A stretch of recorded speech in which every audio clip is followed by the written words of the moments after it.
অমাবস্যার রাতে এমনই এক অস্বাভাবিক ঘটনা শুরু হয়, যা আজও ওই এলাকার মানুষ ফিসফিস করে বলে।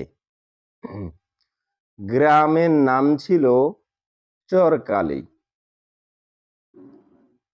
সমুদ্র থেকে খুব দূরে না হলেও জোয়ার ভাটার শব্দ ছাড়া রাতগুলো সাধারণ শান্ত থাকে। কিন্তু সেদিন সন্ধ্যার পর থেকে কেমন যেন ভারী লাগছিল চারপাশ। কুকুরগুলো অকারণে ডাকছিল। গাছের পাতাও যেন স্বাভাবিক বাতাসে নড়ছিল না। গ্রামের স্বাভাবিক বাতাসে নড়ছিল না। গ্রামের স্কুল শিক্ষক আনিসুর রহমান সেদিন শহর থেকে ফিরছিলেন, কারণ পরের দিন পরীক্ষা। নৌকা ছেড়ে যখন কাঁচা রাস্তায় উঠলেন, তখন রাত প্রায় 10টা। গ্রামে ঢোকার আগে ওই রাস্তাটা সবাই এড়িয়ে চলে, কারণ পাশে একটা পুরনো শ্মশান, আর তা ঠিক পেছনে জঙ্গল। আনিসুর যুক্তিবাদী মানুষ ছিলেন, এসব কথায় বিশ্বাস করতেন না। কিন্তু ওই রাতে হাঁটতে হাঁটতে তার মনে হচ্ছিল কেউ যেন পেছনে থেকে ঠিক সমান তালে হাঁটছে। থামলে শব্দ থেমে যায়, চললে আবার শুরু হয়। পেছনে তাকিয়ে থামলে শব্দ থামে, আবার শব্দ চলে। পেছনে তাকিয়ে দেখলেও কিছু দেখা যায় না, কিন্তু অদ্ভুতভাবে গায়ের লোম দাঁড়িয়ে যাচ্ছিল। চিন্তা করেন,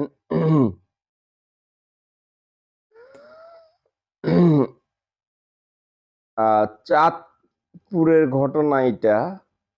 তো হচ্ছে, একজন টিচার আগামীকাল যেমন পরীক্ষা, সে শহরে বসবাস করে বেশিরভাগে। তো রাতের বেলা সে গ্রামের বিশ্ববিদ্যালয়ে মানে বাড়িতে যাচ্ছে।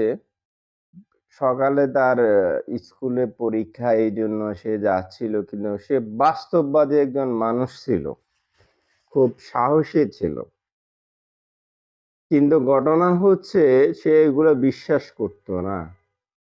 তো সে যে রাস্তা, নৌকা দিয়ে নেমে যে রাস্তা দিয়ে যাচ্ছিল, সে রাস্তার পাশে ছিল জঙ্গল, জঙ্গলের পাশে ছিল শ্মশান ঘাট। আর যখন সে হেঁটে যাচ্ছিল, তার সাথে মনে হয় কেউ হাঁটতেছে পিছন থেকে। যখন উনি মনে করছিল যে আমরা দুইজন, কেউ আমার পাশে হয়তো বা কেউ হাঁটতে পারে। তো উনি থেমে যায়, হাঁটার শব্দটাও থেমে যায়। আবার উনি হাঁটলে আবার হাঁটে, এরকম আরে। তো উনি আবার পিছনের দিকে তাকায় যে কেউ নেই। তখন উনির গায়ের পশমগুলো একটু দাঁড়িয়ে গেছে। উনি কি মনে করলো বুঝলাম না। দর্শক, যে শিক্ষকের সাথে ঘটনাটা ঘটেছে, উনি জিনভূত টাইপের, হরর টাইপের এগুলো উনি বিশ্বাস করতো না। উনি বাস্তববাদী মানুষ ছিল, এবং উনি বাস্তব যে কথাগুলো আসলে সেগুলোই বিশ্বাস করত। কিন্তু মজার বিষয় হচ্ছে যে এটা কিভাবে সম্ভব? যদি ওইখানে ভীতু লোকগুলা থাকতো, তাহলে ওদেরকে ওই সময় অ্যাটাক করতো। কিন্তু হয়তো বা উনি ভয় পায় না দেখে, তারপরও তাকে ভয় দেখানো হচ্ছিল। কিন্তু সে ভয় কিছুটা পেল, ভয় পাচ্ছে আবার পাচ্ছে না। তো আমরা পরে গল্পটা শুনতেছি। তারপরে হচ্ছে, গ্রামে পৌঁছেন তিনি, কারোর সঙ্গে এই কথা শেয়ার করেনি। রাত বাড়ার সঙ্গে সঙ্গে হালকা জ্বর আসে। জানালার বাইরে তাকিয়ে তিনি দেখেন শ্মশানের দিকটা ক্ষীণ আলো জ্বলছে, যেন কুয়াশার ভিতরে। দিয়ে কেউ লণ্ঠন নিয়ে হাঁটছে। চরকালির শ্মশান বহু বছর ধরে পরিত্যক্ত। সেখানে তার দাহ মানে হয় না, তবুও শ্মশানে বহু বছর ধরে পরিত্যক্ত, সেখানে আর আলোটা ধীরে ধীরে নড়ছিল। ঠিক তখনই দূর থেকে ভেসে আসে কান্নার শব্দ, খুব আস্তে কিন্তু টানা। সেই কান্না কোনো শিশুর না, আবার বৃদ্ধরও না, কিন্তু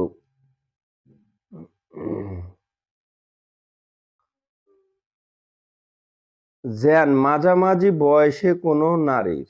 আনিসুর রহমান জানালা বন্ধ করতে গিয়েও পারেনি, কারণ শরীর যেন শক্ত হয়ে যাচ্ছিল। কান্নার শব্দ থামার সঙ্গে সঙ্গে তিনি পরিষ্কার শুনতে পান যে কারো হাঁটার শব্দ, মাটিতে ভেজা পায়ের চাপের মতো শব্দ। দরজা জানালার সামনে এসে শব্দ থেমে, কেউ ডাক দেয়নি, শুধু দরজার পাল্লায় খুব হালকা ঢোকা। ভয়ের চোটে তিনি দরজাই খোলেননি। পরের দিন সকালে গ্রামবাসী জানতে পারে শ্মশানের পাশের জঙ্গল থেকে ভোরে এক বৃদ্ধ কাঠুরিয়া অজ্ঞান অবস্থায় উদ্ধার করা হয়। চিন্তা করছেন? ওই টিচার যখন বাড়িতে যায় সে খাওয়া দাওয়া করে সে জানালা খুলে শুয়েছিল। তার হালকা হালকা মানে শরীরটা কেমন ঠান্ডা হয়ে যাচ্ছিল, এমনকি তার অনেক জ্বর আসছে। তার জানালা দিয়ে যখন সে শ্মশানটা যেদিকে ছিল সেদিকে একটু তাকালো, তাকানোর পরে সে মানে দেখতে পাইতেছে সেইখানে কেমন কুয়াশার মতো, আর হচ্ছে কিছু আগুন জ্বলতেছে। আবার কতক্ষণ পর পর টানা কেমন মানে বাচ্চাদেরও না, বয়স্কেরও না, মাজারও যে যেমন 18-20 বছরের যে মেয়েদের কান্নার শব্দ আসতেছে। কি ভয়ঙ্কর ব্যাপার, চিন্তা করছেন? তারপর যে কান্নাটা টানা হইতেই আছে, কোনো ধরনের তারা করতেছে না, শব্দটা হইতে আছে। তো মজার বিষয় হচ্ছে সে জানালা বন্ধ করতে গিয়েও জানালাটা ঠিক মতো বন্ধ করতে পারে। তারপরে যে বাতাসটা কেমন ঠান্ডা হয়ে যাচ্ছে, গাছের পাতাগুলো লড়তেছে অস্বাভাবিকভাবে, স্বাভাবিকভাবে না। কিন্তু এ হচ্ছে অবস্থা। আর পরের দিন সকালে ওই জঙ্গল শ্মশানঘাটের ভিতরে একজন কাঠুরিয়ার অজ্ঞান হয়ে পড়ে গেছে। জনগণ তাকে ওখান থেকে এলাকাবাসী উদ্ধার করেছে। দর্শক, আমি সবসময় এপিসোডে একটা কথা বলতে চাই। আপনারা আমাদের ইসলাম হযরত মুহাম্মদ সাল্লাল্লাহু আলাইহি সাল্লাম বলেছে, আপনারা কখনো রাতের বেলা এই কাজগুলো করবেন না। ১ নাম্বার হচ্ছে একা রাতে কোথাও যাবেন না। ২ নাম্বার হচ্ছে একা একা কোথাও ঘুমাবেন না। একা একা ঘুমাইলে, একা একা হাঁটলে সেই সময় বজ্জিনগুলো, ভূতগুলো আপনাদেরকে অ্যাটাক করবে। এটাই হচ্ছে বাস্তবতা। আর আল্লাহ আমাদেরকে এগুলোর থেকে বাঁচানোর জন্য অনেকগুলো দোয়া দুরূদ আমাদেরকে শিখিয়ে দিয়েছে। আমরা যদি এগুলা ঠিকমতো আমল করি তো ইনশাআল্লাহ আমরা বেঁচে যেতে পারবো। হুম, এ হচ্ছে অবস্থা। তো আমরা পরের লাইনগুলো আমরা শুনবো কি ঘটনাগুলো ঘটছে, হ্যাঁ? তারপর কাঠুরিয়া শুক্কুর আলী জ্ঞান ফেরার পর যা বলেছেন তা শুনে সবাই চুপ করে গিয়েছিলেন। সে বলেছেন, অমাবস্যার রাতে গাছ কাটতে গিয়ে সে দেখেছে একজন নারী বেজাচুল লাল কাপড়ে সাদা শাড়ি পরে শ্মশানের দিকে দাঁড়িয়ে আছে। মুখ নয় স্পষ্ট, কিন্তু চোখ দুটো অস্বাভাবিক ভাবে উজ্জ্বল। সে কিছু বলতে যাওয়ার আগে নারী নাকি জিজ্ঞেস করে, আমার গড়টা কোথায়? শুকুর ভয়ে দৌড়তে গেলে পা যেন মাটিতে আটকে যায়। তারপর তার আর পিছনে মনে কিছুই নেই। তার পিছনে যা আছে সব সে ভুলে গেছে। এই বর্ণনা শুনেই গ্রামের সবচেয়ে বয়স্ক মানুষ রমিজউদ্দিন একটা পুরনো ঘটনার কথা বলেন। গ্রামের একজন সবচেয়ে সিনিয়র, একদম মনে হয় ১৫০ বছর একজন মহিলা একটা কথা বলতেছে। তো রমিজউদ্দিন তার নাম। সে ঘটনার কথা বলেন, প্রায় ১৫ বছর আগে এই গ্রামে এক নববধূ নদীতে ডুবে মারা যায়। বিয়ের ৩ দিনের মাথায় অমাবস্যার রাতে শ্বশুর বাড়ি থেকে পালিয়ে বাবার বাড়ি যেতে গিয়ে নৌকা উল্টে যায়। তার লাশ পাওয়া যায়নি কখনো। সেই ঘটনার পর থেকে নাকি অমাবস্যার রাতে শ্মশানের আশপাশে আলো দেখা যায়। দর্শক, তো একজন সিনিয়র বয়স্ক, তার ১০০-র উপরে নাকি বয়স। তো সে বলল, আহারে, আরো ১৫ বছর আগে নাকি একটা নববধূকে বিয়ে করার সময় আসার সময় নৌকাটা উল্টে মারা যায়, এবং কি পানির যে স্রোত ছিল, ওই স্রোতের কারণে ওই নববধূকে উদ্ধার করা যায়নি, তার লাশটা পর্যন্ত পাওয়া যায়নি। এরপর থেকে এই শ্মশান ঘাটে ওটা মানে নদীতে একটা ইয়ে ছিল, নদীর সাথেই ছিল। এরপর থেকে নাকি এই শ্মশান ঘাটের আশেপাশে রাতের বেলা ভয়ঙ্কর শব্দ হয়, একটু আলো জ্বলে, কান্নার শব্দ হয়, একটু কুয়াশার মতো হয়, একটু ডিফারেন্ট কিছু হয়। তো দর্শক, এইখানে মজার বিষয় হচ্ছে, আমরা আরো পরের লাইনে যাব। সেটা হচ্ছে, এরপরে কয়েক মাসে চলাকালিতে অস্বাভাবিকভাবে ঘটনা বাড়তে থাকে। রাতে হঠাৎ কারো ঘরের উঠানে ভেজা পায়ের চাপ দেখা যেত।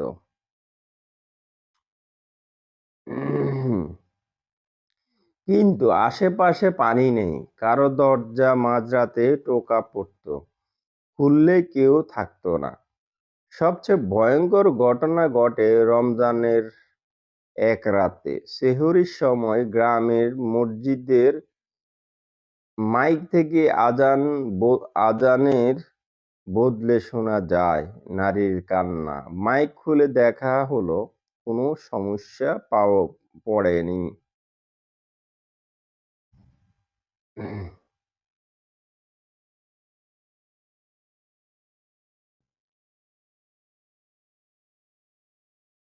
সমস্যা পাওয়া যায়নি। সে রাতে আনিসুর রহমান অসুস্থ হয়ে পড়েন মারাত্মকভাবে। জ্বরের ঘোরে তিনি বারবার বলতে থাকেন, ওই ঘর খুঁজছে, ওই ঘর খুঁজছে। তাকে বরিশাল মেডিকেল কলেজে নেওয়া হলে, মানে মেডিকেল হসপিটালে নেওয়া হলে,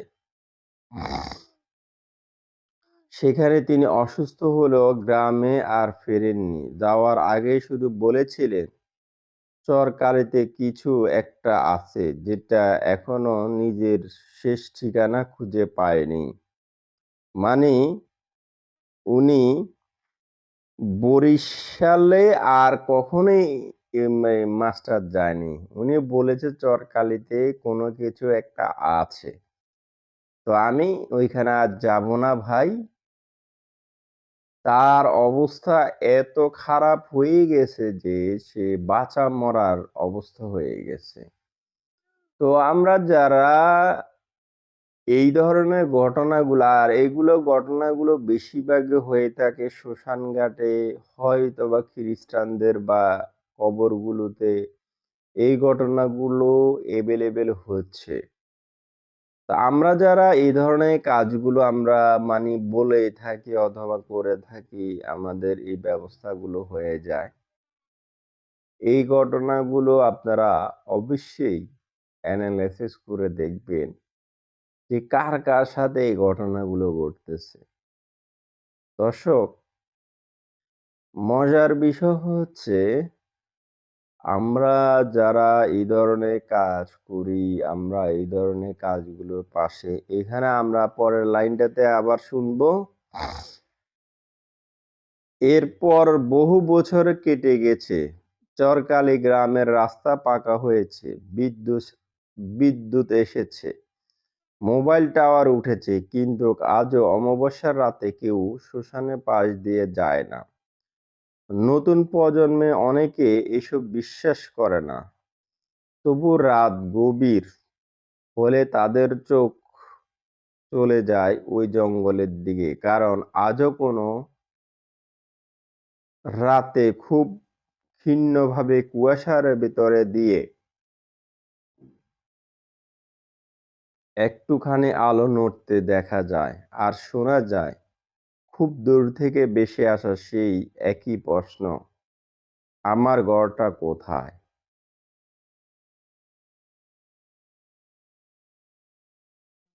এই হচ্ছে অবস্থা দর্শক। তাহলে ওই এলাকায় রাস্তা পাকা হয়েছে, মানুষের জীবনের মান চেঞ্জ হয়েছে, রাস্তাঘাট এ টু জেড একদম শহরের মতো হয়ে গেছে, ইয়াংরা এসেছে কত বছর পরে, তারপরও নাকি অমাবস্যার রাতে মানুষ শ্মশানঘাটের রাস্তা দিয়ে যায় না। যুবকরা বিশ্বাসও করে না। যুবকরা এই গল্পগুলো শোনার পরে তারা মজা করত। তারা অমাবস্যার রাত আসলেই ওইখানে যায় দেখতো। কিন্তু যারা বয়স্ক আছে তারা এই ধরনের এগুলো দেখতো না। তাহলে বুঝতে হবে কি যে একটা ভয়ঙ্কর বিষয়, এই জিনিসগুলো আমাদের খেয়াল রাখতে হবে। দর্শক, আপনারা যারা এই ধরনের কাজগুলো বিশ্বাস করেন না বা করেন না, কিন্তু ভয়ঙ্কর একটা বিষয় মনে রাখতে হবে, এটাই হচ্ছে বাস্তবতা। এটাই, এগুলো যারা আমরা বিশ্বাস করি না, একটা কথা মনে রাখতে হবে, এগুলো ঘটনা কিন্তু মানুষের সাথে ঘটে।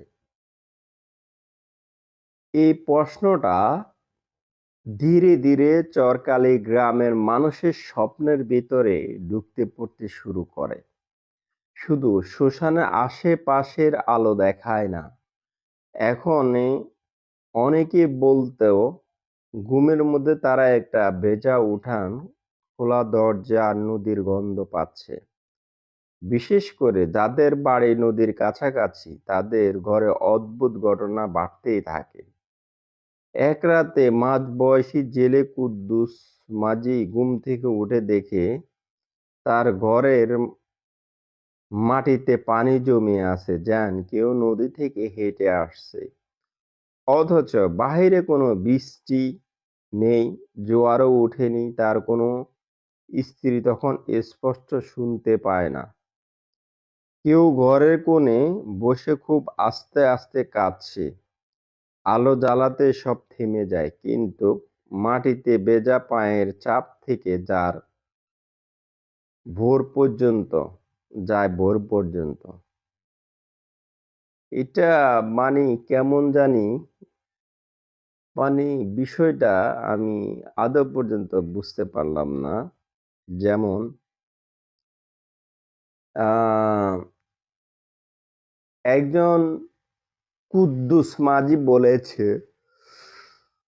তার ঘটনাটা, যে বলেছে সে প্রায় সময় বেশিরভাগই সে রাতের বেলা নদীগুলোতে মাছ ধরতো।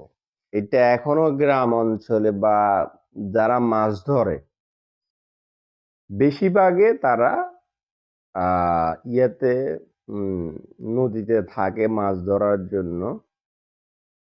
তো তারা এই ধরনের ঘটনাগুলোর কথা তো কুদ্দুস বয়াতি যখন তার বাড়িতে রাতে আসতো, দেখতো তার উঠানে কাঁচা মাটি, পানি পড়ে আছে কিন্তু কোনো বৃষ্টি পর্যন্ত করে নাই। মানে তার ঘরের কোণে বসে কেউ কাঁদতেছে আস্তে আস্তে। যখন আলো দেয় তখন আর কেউ কান্না করে না। আবার কাঁচা মাটির একটা গন্ধ, আবার তার ঘরের সামনে গর্তের ভিতরে পানি আছে। তো সে চিন্তা করলো যে এটা কিভাবে সম্ভব?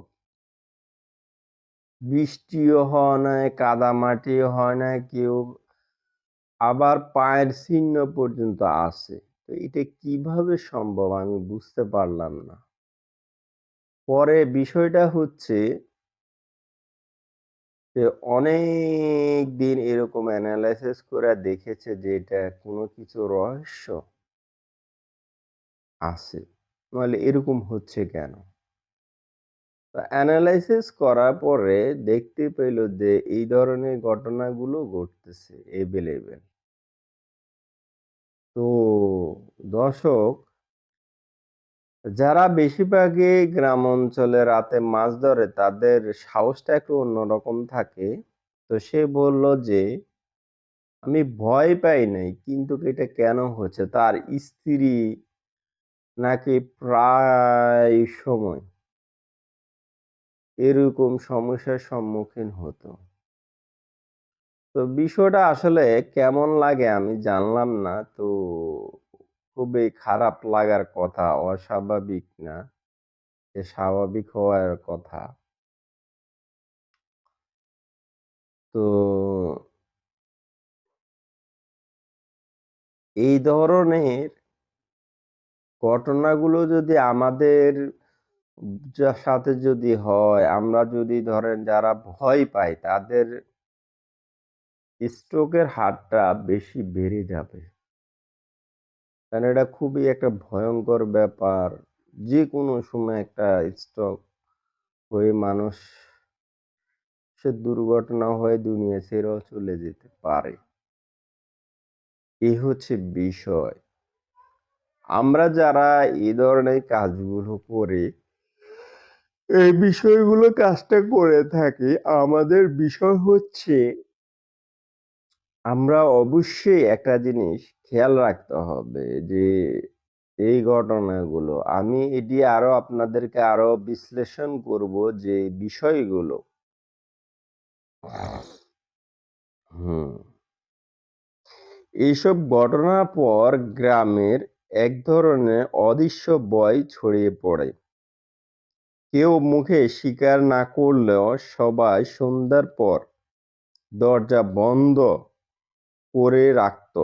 সবচেয়ে আশ্চর্যের বিষয় ছিল ঘটনাগুলো প্রায় সব সময় ঘটত অমাবস্যার রাত, ৩ রাত ঘিরে, আগের রাত, মূল রাত, পরের রাত। যেন এই সময়টুকু কারোর জন্য সবচেয়ে শক্তিশালী। একসময় গ্রামের ইমাম সাহেব বিষয়টা নিয়ে চিন্তিত হয়ে পড়েছে। তিনি কোরআন তেলাওয়াত, দোয়া দুরূদ শুরু করেন। শ্মশানের আশেপাশে প্রথম রাতে কিছু হয়নি, কিন্তু দ্বিতীয় রাতে তিনি নিজে অনুভব করেন যে পেছনে দাঁড়িয়ে কেউ খুব গভীরভাবে নিঃশ্বাস নিচ্ছে। ঘাড় ঘুরিয়ে তাকাতে গিয়ে তার চোখে ঝাপসা হয়ে আসে। পরে তিনি একা সেখানে যাননি। চিন্তা করেন। এইখানে আমাদের গ্রামের কিছু মানুষ আছে, তারা কিছু লুকাতে চায়। তারা মানুষের কাছে বাহাদুরি সাজতে চায়। যেমন কিছু মানুষ আছে যে আমি ভয় পাই না। কিন্তু ভয় অদ্ভুত কোনো কিছু দেখলে ভয়ে চিল্লায়া দৌড় দিয়ে পালায় যায়। তো এরাও এরকম মানে নিজেকে ফুটানোর জন্য, নিজেকে করার জন্য সে কি করলো স্বীকারও করতেছে না। তো সবাই ভোররাত মানে সন্ধ্যা হওয়ার সাথে সাথে দরজা বন্ধ করে দিত। হুম, কেউ আর বাইর হইতো না।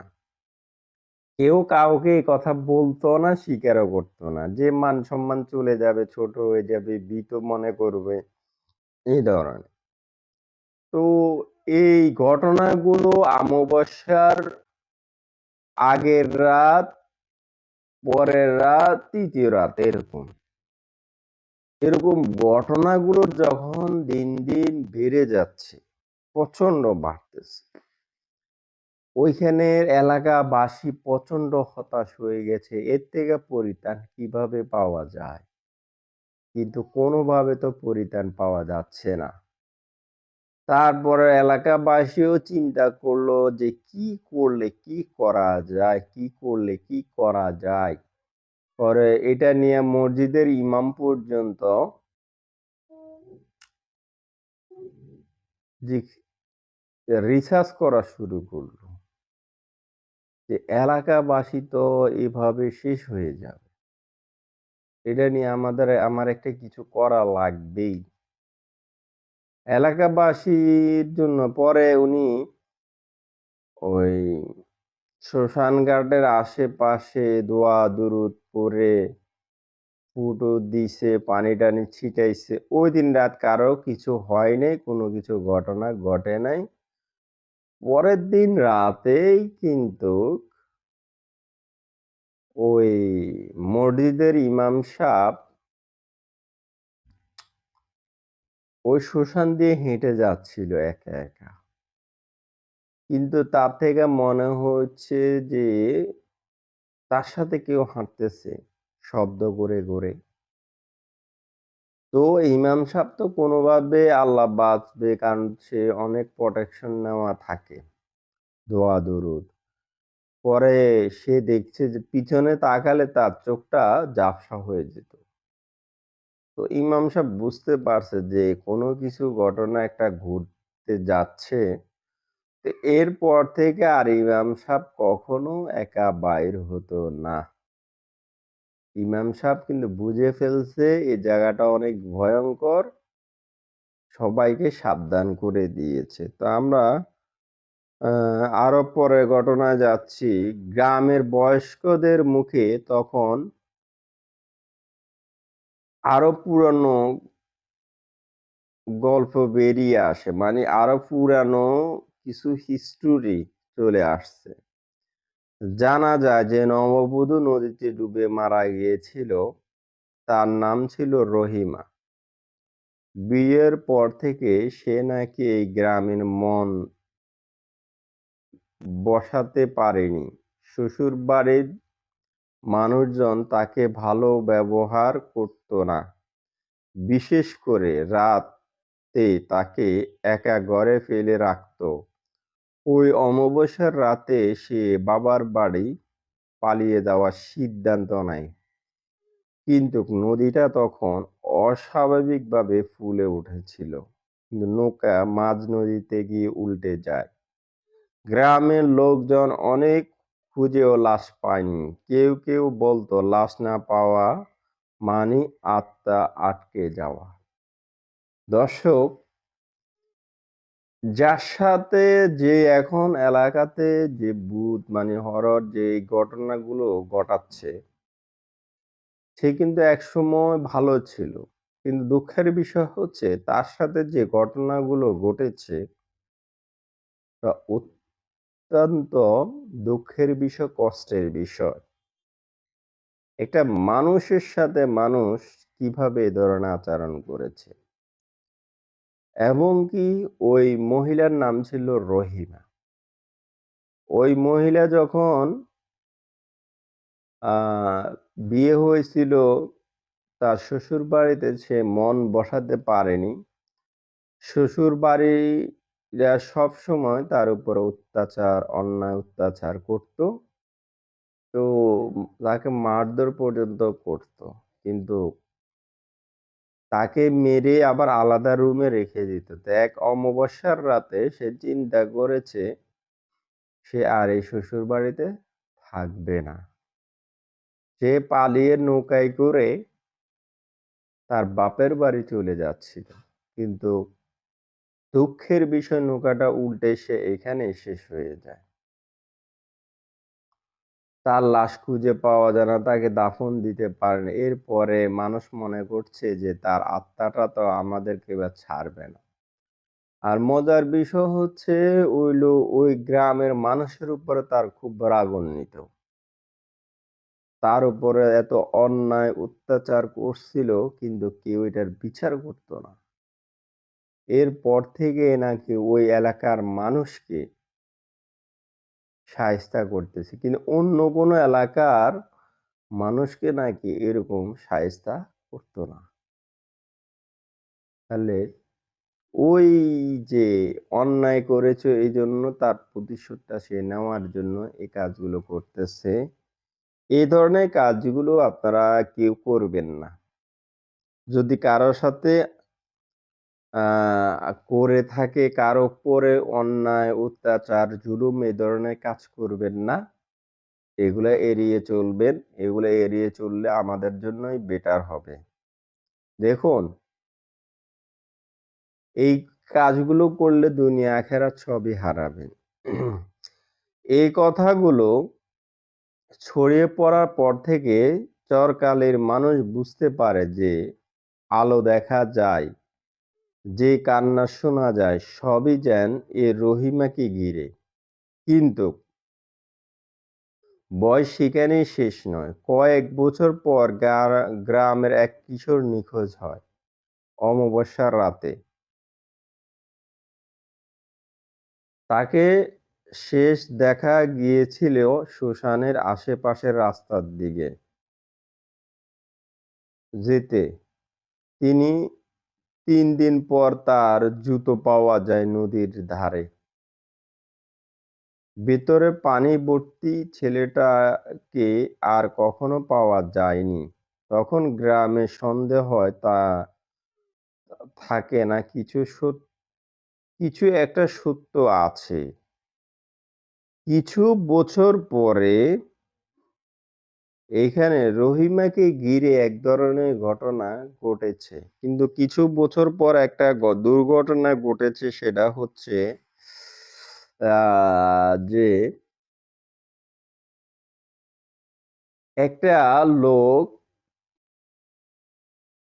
ওইখানে গিয়ে তার কোনো খোঁজ পাওয়া যায় নাই। কিন্তু শ্মশান ঘাটের ওইখানে কিছু তার নমুনা পাওয়া গেছে আর তার পায়ের জুতাটা পাওয়া গেছে নদীর ধারে। এই হচ্ছে একটা ভয়ঙ্কর ব্যাপার। তো যাদের সাথে এই ধরনের ঘটনা ঘটেছে তো তারাই জানতে পারে। তো ওই লোকটার অবস্থা কেমন হচ্ছে এখন সবাই ঘিরে ওই হারিয়ে যাওয়া রহিমের কথা বলতেছে। সবার মনের ভিতরে এখন ভয়, আতঙ্ক এগুলো কাজ করতেছে। দর্শক,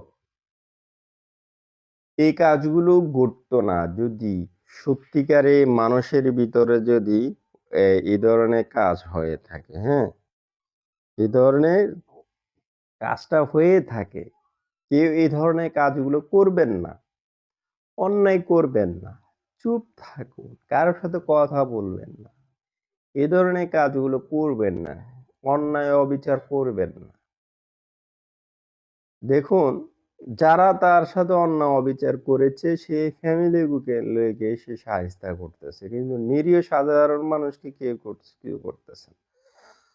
ওই ঘটনার পর থেকে এলাকার মানুষ নিস্তব্ধ হয়ে গেছে যে কি হতে যাচ্ছে, কি হচ্ছে, কি হবে, এই ধরনের চিন্তা ভাবনা তারা করতে তারা দিন দিন অসুস্থ হয়ে পড়তেছে, যে আর পারতেছি না। এভাবে চলতে থাকলে তো আমাদের এলাকার গ্রামের মানুষ শেষ হয়ে যাচ্ছে। তো গ্রামের মানুষ তো শেষ হয়ে যাবেই। সে তো মারা গেছে, ভূত হয়ে গেছে, হরর টাইপের। সে তো প্রতিশোধ নেওয়ার জন্য এই কাজগুলো করবেই। তো এই জন্য সেখানে কিছু বছর পর পরে নাকি মানুষ মারা যায়, মানুষের কোনো অস্তিত্ব পাওয়া যায় না। যে একটা মানুষ মারা গেছে, তার লাশটা, তার অস্তিত্ব, তার কোনো কিছু নমুনা পাওয়া যাবে না, কিছুই হয় না। তার মানে ওটা হচ্ছে অভিশপ্ত একটা গ্রাম। যে গ্রামের মানুষকে ওই রহিমা নামের যে মহিলাটি অভিশাপ দিয়েছে, এই অভিশাপের কারণে এই গ্রামের মানুষের এই দশা হচ্ছে। এরপর ধীরে ধীরে গ্রামের মানুষ নিজেদের মতো করে নিয়ম বানিয়ে ফেলে। অমাবস্যার রাতে কেউ নদীর ধারে যায় না, কারো দরজা টোকা পড়লেও খোলা হয় না, শিশুদের ওই রাতে একা ঘুমাতে দেওয়া হয় না। তবুও সব সাবধানতার মাঝেও ঘটনা থামে না, কারণ রহিমা শুধু ভয় দেখাতে আসে না, সে যেন কিছু চাইতে আসে। এক বৃদ্ধা স্বপ্নে বারবার দেখে রহিমা তাকে বলেছে, আমাকে বাড়ি পৌঁছে দাও, কিন্তু কোনো বাড়ি সে কথা, কোন বাড়িতে যাবে সে কথা সে বলে না। বুঝছেন? কিন্তু ওইখানে মানুষ আস্তে আস্তে নিয়ম বানিয়ে ফেলছে। অমাবস্যার রাতে কোনো কেউ নদীর ধারে যায় না। অমাবস্যা যখন চলে কেউ নদীর ধারে যায় না, রাস্তায় যায় না, কাজ কাম করবে না, সবাই বাসায় দরজা লাগিয়ে শুয়ে পড়তো, এবং কি বাচ্চাদেরকে কোনো একা শুতে দিত না। সবাই একটা খাটে গেদাগেদি করে থাকতো। তাদের ভিতরে ভয়টা কাজ করতো। সবাই এরকম একজন এক একটা নিয়ম বানিয়ে ফেলছে। দরজায় কেউ টোকা দিলে দরজা খুলতো না। বাহিরে থেকে কোনো চিৎকার শব্দ আসলে তারা কোনো শব্দ করতো না। এমনকি সবসময় ঘরের ভিতরে আলো জ্বালিয়ে রাখতো। এই কাজগুলো তারা এরকম নিয়ম বানানোর পরে চিন্তা করছে, তারপরও একজন বৃদ্ধকে স্বপ্নে দেখিয়েছে তাকে তার জায়গায় পৌঁছায় দেওয়ার জন্য, ওই রহিমা নামের ওই মহিলাটি। কিন্তু যখন ওই বৃদ্ধটি স্বপ্নের ভিতরে বলছে যে তোমাকে কোথায় পৌঁছে দেবে, কিন্তু সে কথা বলে না। বুঝছেন? একটা মহিলার উপরে কতটুকু নির্যাতন হওয়ার পরে সেই মহিলাটি ভূত সেজে পুরো এলাকার মানুষের উপর প্রতিশোধ নিচ্ছে। কিন্তু তারপরও এত নিয়ম বানানোর পরও সাবধানতার সাথেও চলার সাথেও সাবধানভাবে চলার পরও কিন্তু কিছুদিন পর পর এই দুর্ঘটনাগুলো ঘটতেই থাকে। এলাকার মানুষ অতিষ্ঠ হয়ে গেছে যে কিভাবে বাঁচতে পারবো, কিভাবে আমরা বাঁচবো, আমাদের সন্তান, আমাদের আত্মীয় স্বজন কিভাবে বাঁচা যাবে। অস্থির হয়ে পড়েছে যে কিভাবে করলে কি হবে, কিন্তু কোনো কিছু তারা সলিউশন পাচ্ছে না। দর্শক, এই ধরনের ঘটনাগুলো যদি আপনাদের সাথে ঘটে, আপনারা কি ছেড়ে দিবেন? আপনাদের ভিতরে কোনো মনুষ্যত্ব নাই? এই ধরনের ঘটনাগুলো কখনো আপনারা কাউকে অন্যায় কাজে সাপোর্ট করবেন না। ও বৃদ্ধ অনেকবার স্বপ্নে দেখেছে যে তাকে তার জায়গায় পৌঁছে দিতে, কিন্তু এখন তো কোনোভাবে তাকে পৌঁছে দেওয়ার মতো না। সে এখন ওই কথাগুলো বলতে আছে। শুনুন, একটা কথা মনে রাখতে হবে, আজকে যে ঘটনাগুলো যেমন ভূতের যে গল্পগুলো হয়, আমরা যতগুলো শুনেছি আমাদের গ্রাম অঞ্চলে, এই ঘটনাগুলো আসলে রিয়েল। কারণ এই বদ জিনেরা সবসময় মনে রাখবেন বদ কাজ করতে তারা পছন্দ করে। আর যারা মারা যায়, ওই মারা যাওয়ার ওই লোকটার চেহারা থিওরিটাকে তারা কপি করে ওই এলাকার মানুষকে কষ্ট দেয়। এটা হচ্ছে সবচেয়ে খারাপ একটা দিক। ওই এলাকার মানুষকে সবচেয়ে কষ্ট দেয়, মানুষকে এই ধরনের কষ্টগুলো দিয়ে থাকে। এই দিতে দিতে দিতে দিতে দিতে দিতে এই বর্জনগুলো, যেমন যেমন আমাদের বাংলাদেশে কেউ যদি কোনো একটা বিপদে পড়ে, তার উপর আরো ডাবল বিপদ দিয়ে দেয় কিছু মানুষ, চাপ সৃষ্টি করে। ধরেন রমজান আসলে যেই রকম দ্রব্যমূল্যের দাম বাড়াই দেয়, এই বদজিনেরা যদি একটা ক্লু পায়, এই বদজিনগুলো এভাবে ক্রুভাবে মানুষকে হয়রানির শিকার করে। হুম, তারপরে যায় হচ্ছে এভাবে তারা করে থাকে। এদের বিচারও কিন্তু আল্লাহ করবে। ২০১৮ সালের দিকে চরকালির পাশে নতুন একটি রাস্তা তৈরি হয়। কাজ করতে এসে বাইরের শ্রমিকরা রাতেও সেখানে থাকত। প্রথম অমাবস্যার রাতে একজন শ্রমিক অজ্ঞান হয়ে পড়ে। জ্ঞান ফেরার পর সে বলে রাতের একজন নারী তাকে ডাকছিল নদীর দিকে। সে ভেবেছিল গ্রামের কেউ। কাছে যেতেই সে দেখে নারীর পা মাটিতে নয়, পানির উপর। এই ঘটনার পর কাজ বন্ধ হয়ে যায় কয়েকদিনের জন্য। কি ভয়ঙ্কর! ১৮ সালে একটি রাস্তা তৈরি হচ্ছে, নতুন রাস্তা। সেই রাস্তা দিয়ে যখন মানুষ শ্রমিকরা ওইখানে থাকতো, খাইতো, ঘুমাইতো, তো একজন শ্রমিক রাতে অজ্ঞান হয়ে পড়ে আছে ওই নদীর পাশে। কিন্তু কিভাবে পড়ে আছে? একজন নারী তাকে ডাকছিল, সে নদীর পাশে গিয়েছিল, মনে করছিল যে ওইখানে এলাকার মহিলা। যখন সে দেখতে পাচ্ছে পানির উপর তার পা মাটিতে না, পানির উপরে সে হাঁটতেছে, তখন সে সেন্সলেস হয়ে গিয়েছে। সবচেয়ে ভয়ঙ্কর ঘটনা ঘটে ২০২১ সালে এক গভীর রাতে। অমাবস্যার রাত, সেদিন পুরো গ্রামের বিদ্যুৎ চলে যায়। অন্ধকার রাতে হঠাৎ করে শ্মশানের দিক থেকে আলো নয়, বরং অনেক মানুষের হাঁটার শব্দ শোনা যায়। যেন একসাথে অনেকে চলেছে। কেউ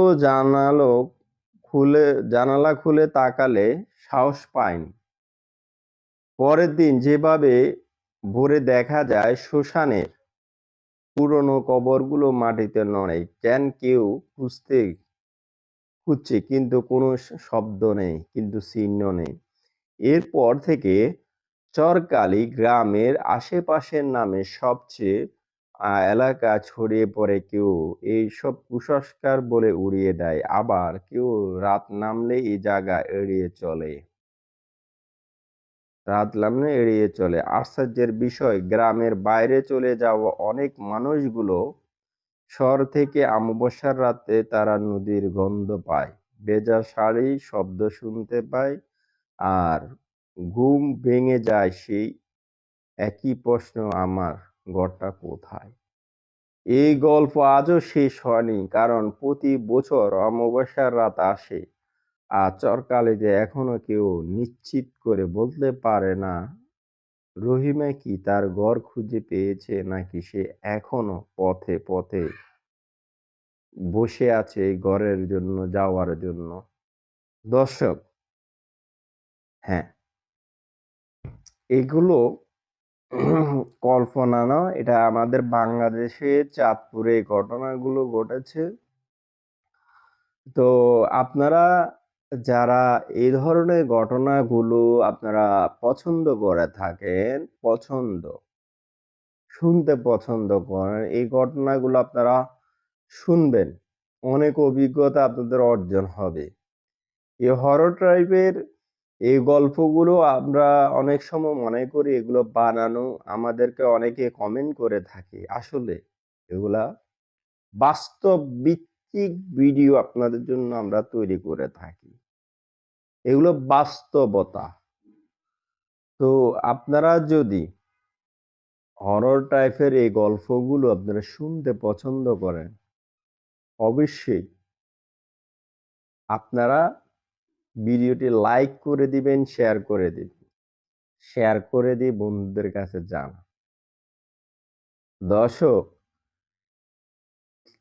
আদৌ এত বছর হয়ে গেছে কিন্তু ওই আত্মাটা কিন্তু এখনো অমাবস্যার রাত আসলে কাউকে ঠিক মতো ঘুমাতে দেয় না, খাইতে দেয় না, সবাইকে ভয়ঙ্কর ভাবে ভয় দেখায়।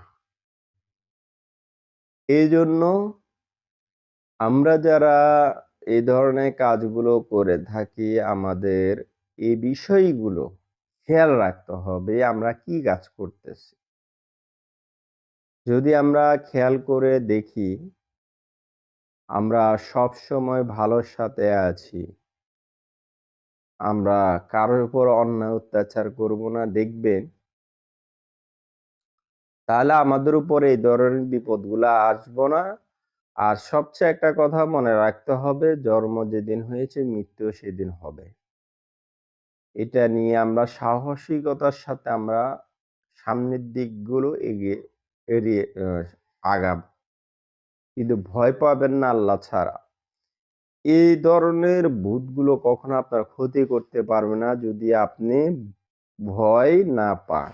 আর ভয় পাইলেই কিন্তু আপনার অবস্থা খারাপ করে দিবে। কেউ ভয় পাবেন না, সাহসিকতার সাথে দাম্ভিকতার সাথে চলবেন রাস্তাঘাটে, দোয়া দুরূদ পড়ে। আমরা যারা মুসলিম আছি আর আপনারা যারা যে ধর্মে আছেন আপনাদের ধর্ম রীতি অনুযায়ী চলবেন, তাহলে এই ধরনের ঘটনাগুলো আপনাদের সাথে ঘটবে না। তো সবাই ভালো থাকবেন, সুস্থ থাকবেন। আল্লাহ হাফেজ।